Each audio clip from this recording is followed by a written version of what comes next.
जंगल में टुनटुनी चिड़िया अपने परिवार के साथ रहती थी।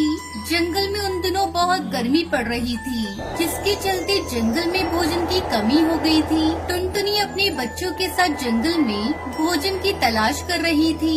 तब उसकी बेटी पिंकी को एक आम का पेड़ दिखाई देता है, जिस पर आम लगे हुए थे।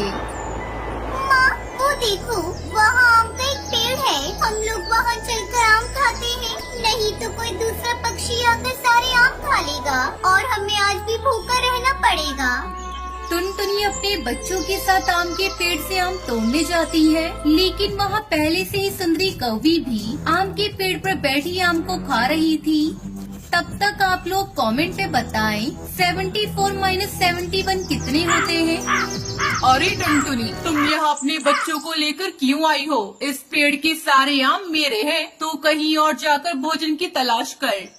सुंदरी बहन, मेरे बच्चे 2 दिनों से भूखे हैं, इन्हें आम खा लेने दो, तुम्हारा भला होगा। हम बहुत समय से भोजन की तलाश कर रहे हैं। ए टुनटुनी चिड़िया, चल भाग यहाँ से। इस पेड़ को मैंने पहले देखा है, इस वजह से इसके सारे फल पर मेरा अधिकार है। तो अपने बच्चों को लेकर यहाँ से चली जा, और खबरदार, जो किसी ने भी आम को हाथ लगाया, जिंदा यहीं दफन कर दूंगी। सुंदरी आंटी, हमें बहुत तेज भूख लगी है, हमें भी आम खाने दो ना, एक आम दे दो हमें। चलो भागो यहाँ से, नहीं तो अपनी चोंच से मार मार कर तुम्हारी ऐसी हालत बना दूंगी कि घर पर भी नहीं जा पाओगी। बच्चों, चलो यहाँ से, इस कौवी से मुंह लगने का कोई फायदा नहीं, ये दुष्ट कौवी है। टुनटुनी अपने बच्चों को लेकर दूसरी जगह भोजन की तलाश करने लगती है, लेकिन बहुत ढूंढने पर भी जब उन्हें भोजन नहीं मिलता तो सभी थक हार कर एक पेड़ की डाल पर बैठ जाते हैं। हे प्रभु, आप ही कोई रास्ता दिखाइए मुझे, मैं किस तरह अपने बच्चों का पेट भरूं, कुछ समझ में नहीं आ रहा है। अनाज का एक दाना भी कहीं दिखाई नहीं दे रहा है, अब तू ही एक सहारा है, कोई चमत्कार कर दे भगवान। इस तरह कुछ दिन बीत जाते हैं। अचानक एक दिन बारिश जोरों से होने लगती है।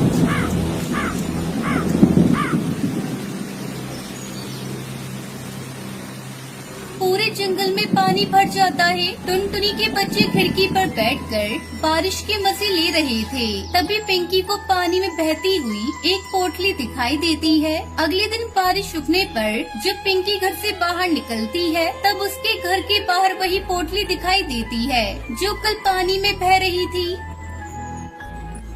पिंकी चिड़िया उस पोटली को खोलकर देखती है तो उसमें बहुत सारे तरबूज के बीज थे।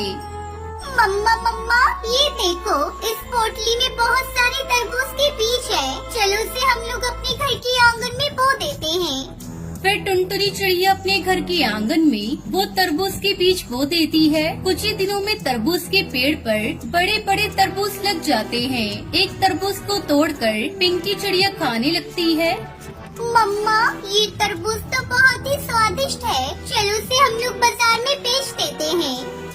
हाँ पिंकी बेटा, तू ठीक कह रही है, यहाँ तो बहुत सारे तरबूज लगे हुए हैं, इतने सारे तरबूजों का हम लोग क्या करेंगे? चलो मैं और तुम मिलकर इसे बाजार में बेचते हैं।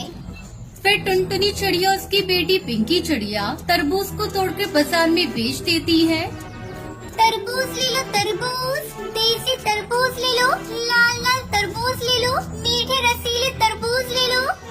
कुछ ही देर में उसके पास पैसों का ढेर लग जाता है, जिससे वो अपने बच्चों को उनकी पसंद के अच्छा भोजन और शिक्षा दिलाती है। इस तरह टुनटुनी चिड़िया अपने बच्चों के साथ तरबूज की खेती करके खुशी खुशी रहने लगती है। शिमला के जंगल में